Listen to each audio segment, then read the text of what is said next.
So, keeping that in mind, what is Satan trying to do? He's trying to accomplish exactly what the prophet said he would do, and I'll now read two prophecies out of the hundreds that I could quote. The first one being from Ether, chapter 8, beginning with verse 23. Before reading this, I should also give you another verse, Mormon 8, verses 34 to 35, where Moroni says, "You Gentiles of the last days, I have seen you, and I have seen your times." And here's what he said. "Wherefore, O ye Gentiles, it is wisdom in God that these things should be shown unto you, that thereby ye may repent of your sins, and suffer not these murderous combinations shall get above you, which are built up to get power and gain, and the work, yea, even the work of destruction come upon you, yea, even the sword of the justice of an eternal God." I want to pause there after that verse to comment on this. First of all, I want you to notice great secret combinations moving abroad in the earth, all of them trying to do one thing.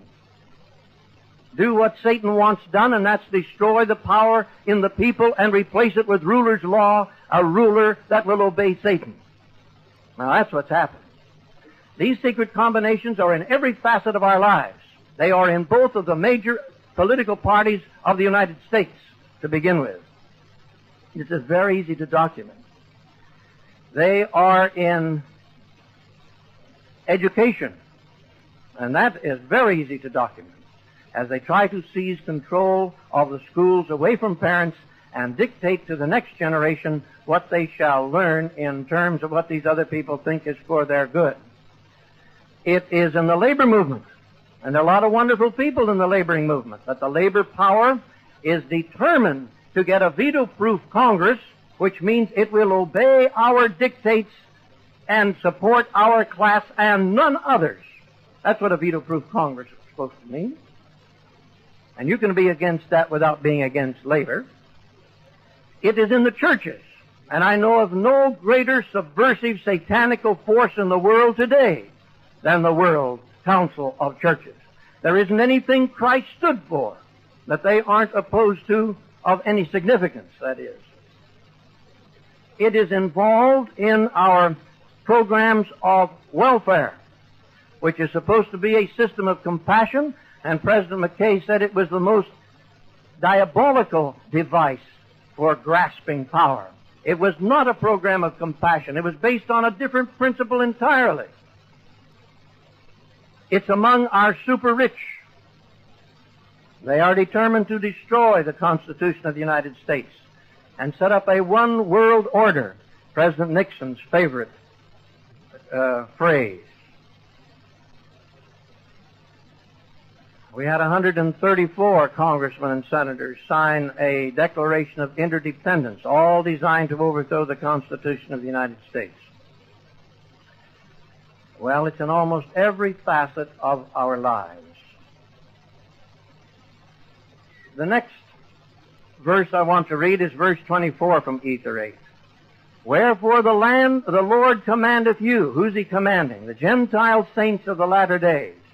"The Lord commandeth you, when ye shall see these things come among you, that ye shall awake to a sense of your awful situation, because of this secret combination which shall be among you.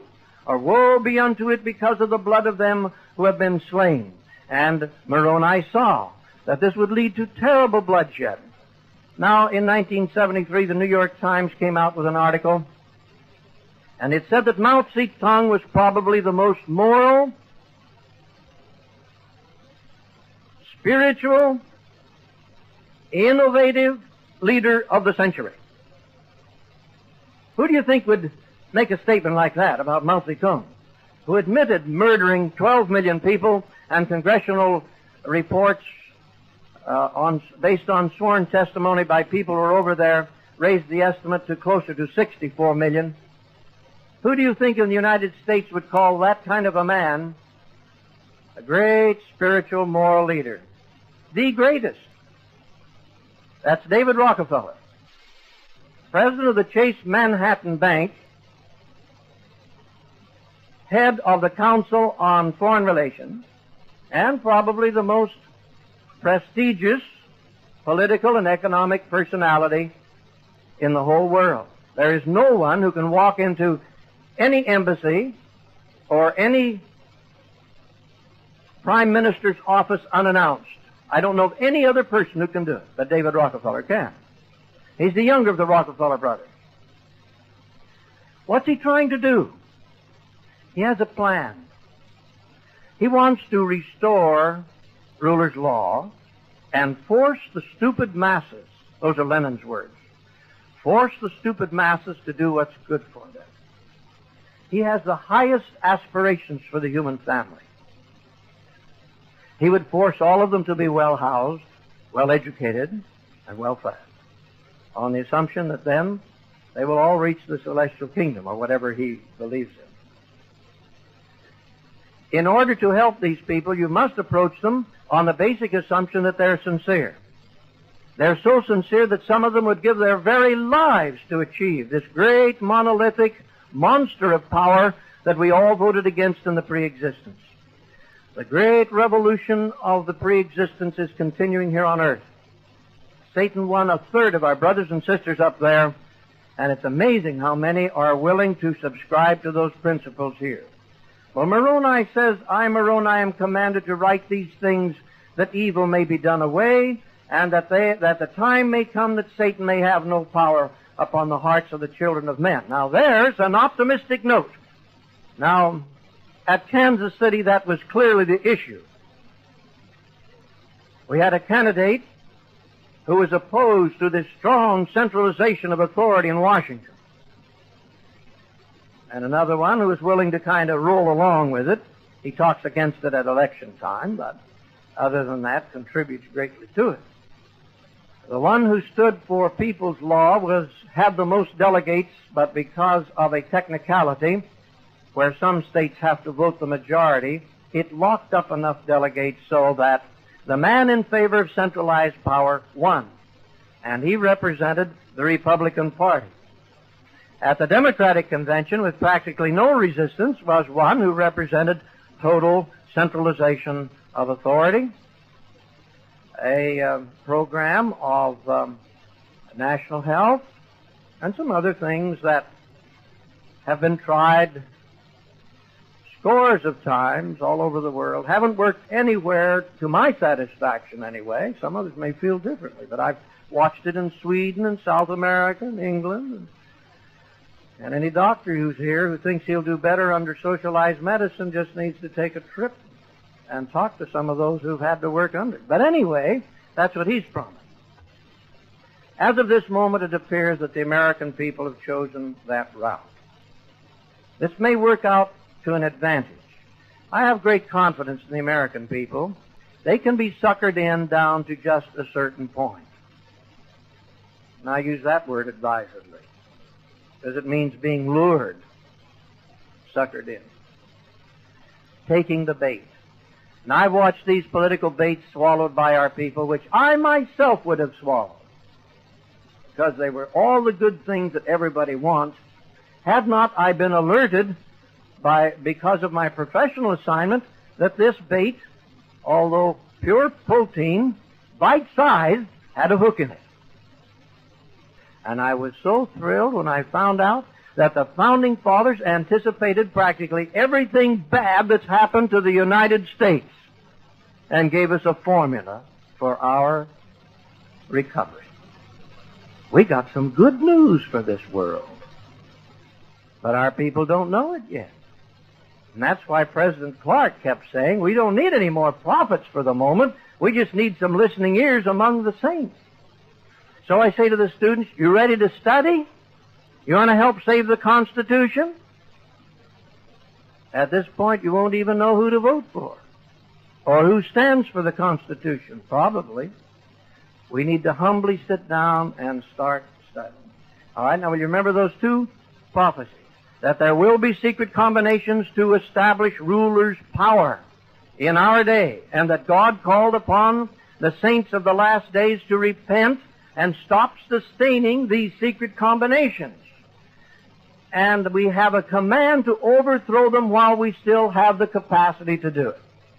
Now, that's enough background and I hope enough of a foundation so that we can now discuss the history of my lifetime in terms of those two prophecies, because that's what I'm going to do. And Brother Ludlow's absolutely right. When I deal with history, I have to give it to you in terms of my best thinking as I have seen it, fortunately not as a young debater in college where I was winning debates on the wrong side, but as the result of 16 years in the FBI and another 25 or 30 years studying every document I could get my hands on both sides. Now, anything that I say in this lecture today is documented. Naturally, I didn't bring a library to cite everything. But if you're taking notes, you have any question about any point that I make, and write me at BYU, I'll be very glad to send you the documentation. Actually, most of it is in 3 different books, which I'll mention in a moment.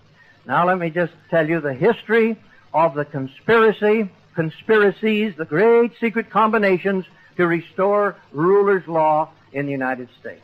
I so appreciate your staying awake when it's so warm in here. And you are awake, and I'm grateful to you, because you can't remember it if you don't hear it. And one of the problems we've had is perspective. We don't have any frame of reference. Somebody comes along and says, well, of course, you know, our participation in World War I was set up for us. What? Yeah, it was set up for us. We never would have gotten into World War I without a lot of preparation, and forcing us into it. You're kidding. No, I'm not kidding. All the investigations reveal it. Tell me more. Well, then you've got a frame of reference. From then on, you know that World War I was an unnecessary expenditure of money and manpower by the United States. And that's just the beginning. All right. If there were time, I would give you the root history of the secret combination as it grew up among the super rich. It extends over about 400 years.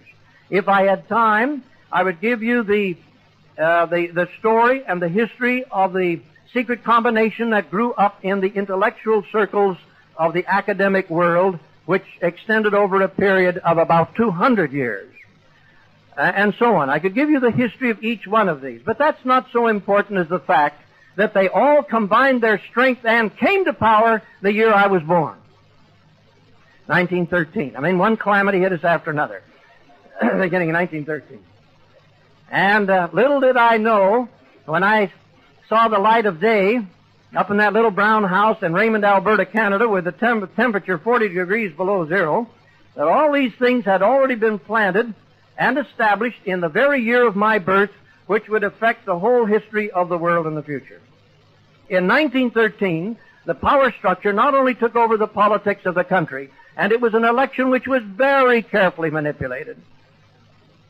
In fact, I ought to pause long enough to tell you that the incumbent President Taft was opposed to all of these things, and therefore great effort was made to eliminate him. They went to a member of his own party named Teddy Roosevelt and said, "You're the man. We'll give you money. Run independent. Smash Taft." And Teddy took the bait. Bite-sized, pure protein, full of hooks. And as a result, he split the party, and that allowed them to throw a lot of money behind the president of Princeton University named Woodrow Wilson, who was a benign, lovable sort of person, wanted to help the world, and took counsel from the worst people possible, and was elected president. But anyway, that's just a word about J. Edgar Hoover, who by this time was most disturbed by what was happening. Well, J. Reuben Clark was not listened to in or out of the church. And I watched my contemporaries wander away from conference and say, "Oh, I wish he'd stay out of politics." And some of those same people later lost their boys unnecessarily in the Pacific, in the Atlantic, in Europe, and on the islands of the Pacific. Now, when we don't have ears to listen to the prophets, we pay penalties. The problem of cause and effect. So by 1941, we're in the war. We got ourselves a Pearl Harbor. The investigation of Pearl Harbor is so morbid, the way the thing was set up, it was just like the Lusitania. And it was so bad that General Marshall went horseback riding so he wouldn't even be available when it hit. One of my partners in the FBI was the principal conductor of the investigation, much of which has never been published. but it was another trap, just like J. Reuben Clark said it would be, to involve us unnecessarily in foreign quarrels. And I ask you today, what did it accomplish? All of Eastern Europe that we fought to save from the Nazis was subsequently given by the State Department to the Communists. And at the Helsinki Convention, just, last June, it was admitted that that was all Soviet territory now. We wouldn't even pretend that the captive nations were even entitled to freedom. Now just kind of keep in mind that this is all being manipulated by people that have in mind a great new society, a one world order. It's down the trail. You've just begun to see it. The most I can share with you today is what the prophet said. And you read Ether, and you look around and say, no, not in my day. Yes, in your day. Even before you were born, it was operating. What are you going to do about your children's day? That's really the question. Now some people say, I'm sorry I don't have time to study this. That's why we're in the mess we're in. We couldn't even hardly get a handful of people to sit down, like the prophet asked them to, and give a high priority to spending a little time so that they could call the shots themselves. And that's what I say to my students. You shouldn't have to have anybody doing your thinking for you. You ought to be able to flip the paper and say, there he goes. Yeah, that's the man. There he goes. Now, you should know this, that during World War II, we were set up with the Soviet Union as our ally as part of the long-range program. Toward the latter part of the war, it was agreed that all of the Far East, including China, Southeast Asia, would go to Russia, or be in the Russian sphere of influence. That was all spring of 1945. Even before that, we found that Harry Hopkins, assistant to the president, had shipped about 1/2 of our uranium salt supply to the Soviet Union with the very latest information on how to construct the bomb from the Manhattan Project. It all came out in congressional hearings. Where were the American people? They certainly weren't listening. Harry Hopkins died, so nothing much was done about it, but the Rosenbergs were executed.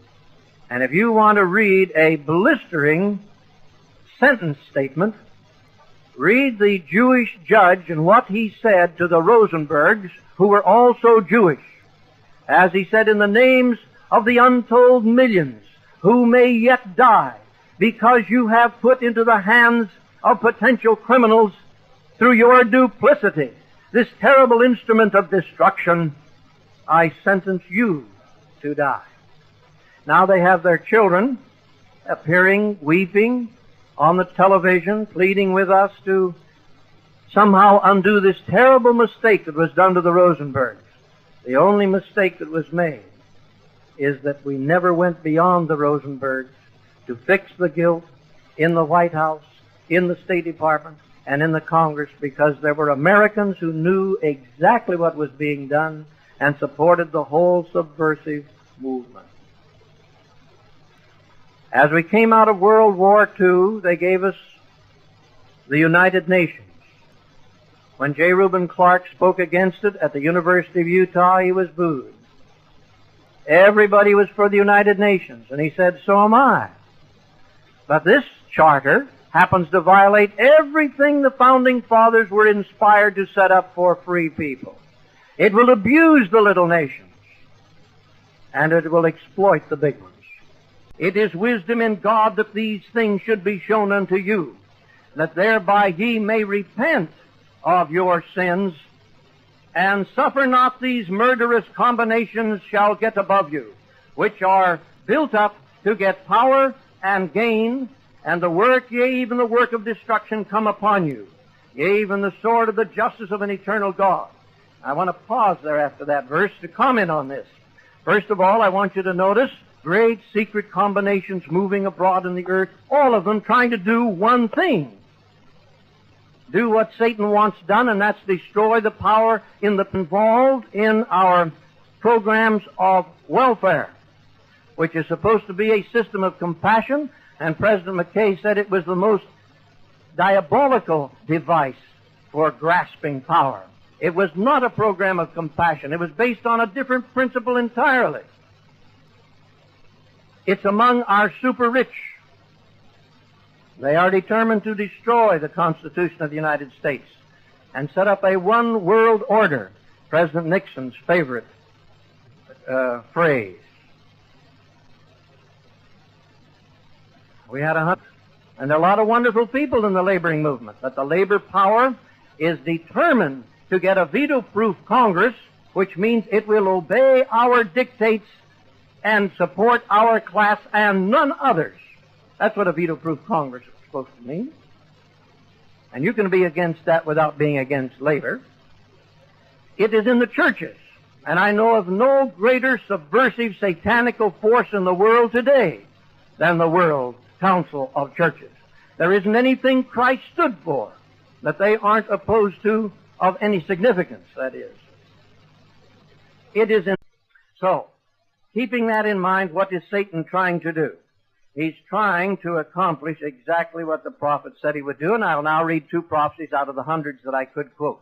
The first one being from Ether, chapter 8, beginning with verse 23.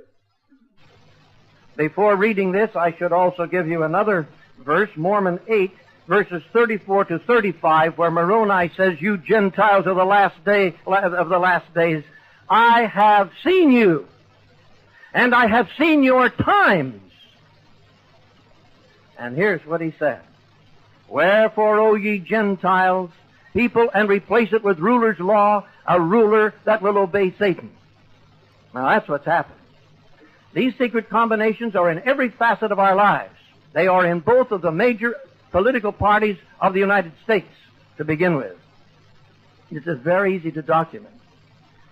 They are in education, and that is very easy to document, as they try to seize control of the schools away from parents and dictate to the next generation what they shall learn in terms of what these other people think is for their good. It is in the labor movement.